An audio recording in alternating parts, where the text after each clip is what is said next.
Lehman Brothers, we all know about the collapse, but what rose from the ashes of Lehman Brothers? Here to illuminate the situation and enlighten us, we have Christine Harper, a Bloomberg News reporter, and aren't you the head of the finance division? Chief financial correspondent. Chief financial correspondent. So you must really know what's happening in the banking industry. Well, I mean, everybody tries to know. It's hard to really know what's going on, but lobbyists is what's going on. I mean, how does this happen? Yes. We were reading the story. We were just talking before you came on about the idea that, okay, so Lehman Brothers collapses, and in the words of John Reed, the former head of Citigroup, who's now retired, he says, well, this is really kind of strange. The world is brought to the brink of collapse by a group of financial institutions, and then, oh yes, by the way, when we're trying to figure out how to prevent this from happening, we listen to the financial institutions. We listen to the same group of people that got us here. Exactly right. And what is surprising, and he pointed this out to me too, is that if you think about what these people running these companies do for a living,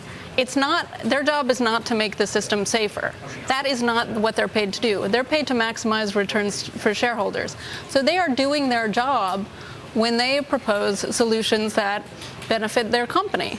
They're not trying to tell regulators what will actually make the system safer, even though they may be saying they are. If they have ideas that would make the system safer that would hurt their company, they actually shouldn't be telling the regulators those, because it's against their shareholders' best interest. Well, and the shareholders, and we got a chart just to mention, the shareholders, let's say, of Goldman Sachs, not doing too shabbily, at least when you consider what the price of the stock was back in 2008. Right. So, the point of the story is really to look at, we've had this historic-sized crisis, and you would expect coming out of it, you'd have some really transformative change would be demanded by the public. And instead, what has happened, and the story tries to explain why, is that we're really getting somewhat incremental change, and some of the changes don't necessarily seem to even address the issues that were at play in the crisis. But has there been any kind of change in the psychology on Wall Street? Because, I mean, you take a look at Citigroup, right? Formerly, the biggest shareholder in Citigroup was the U.S. government. We've been reporting about AIG and the resurgence of the stock, and Robert Ben-Moshe coming out and saying that, you know, the $4.3 billion in new credit lines that the banks have arranged, that's a sign that they're seeing the finish line for their renewal of AIG. All of those things wouldn't have happened without the U.S. taxpayer. Exactly right. And of course, they like to emphasize the role, the success they've had in, for the most part, repaying the TARP money. But that's a tiny portion of the support they've had, as we've shown with our stories about the Fed borrowing they did. Even these companies that said, hey, we took no government help, they got amazing amounts of help from the government in the form of essentially free money from the Fed. So all of these companies, in one way or another, are, you know, the wards of the state, or helped out in a crisis like the one we just had by the government, by the taxpayers.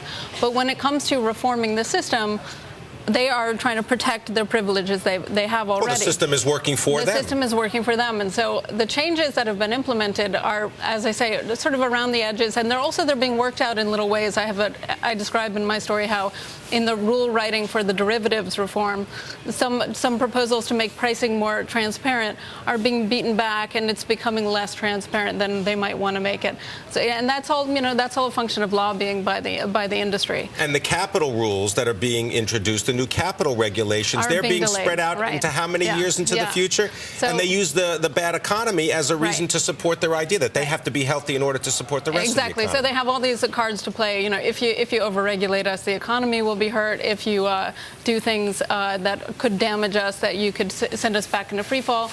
And they have a huge informational advantage in the sense that they are able to tell policymakers, we understand the system and you don't really. So you don't dare do anything that we don't tell you can do. Christine Harper, great story on Bloomberg today. Appreciate your thoughts and appreciate the insight and the digging that went into that story.